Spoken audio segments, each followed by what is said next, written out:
আসসালামু আলাইকুম সম্মানিত ভিউয়ার্স, এই দেখতেছেন পিলার বসাইছি, পাকার পিলারগুলো বসাইছি। এই দেখুন, এটাতে কিছু জার করলাম, 6টা জার করছি।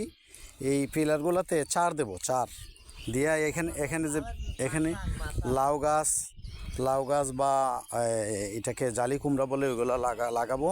এই জন্য এই জারগুলা করছি, বুঝছেন। এগুলোতে প্রচুর পরিমাণে গোবর দেব, দিয়ে তারপরে এরপরে ইয়া করব, এগুলাতে লাউ গাছ অথবা এই জালি কুমড়া এগুলা লাগাবো।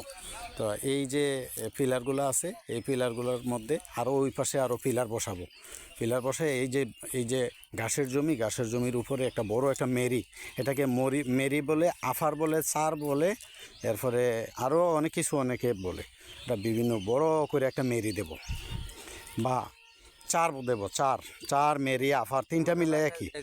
তো এগুলো দেব চিন্তা ভাবনা করতেছি, দিয়া তারপরে যদি আল্লাহ পাক রব্বুল আলামিন যদি ফসলে যদি উৎপাদন বাড়ায়, মনে করেন এখান থেকে বাজারজাত হবে, চিন্তা ভাবনা করতেছি। সবাই দোয়া করবেন কেমন।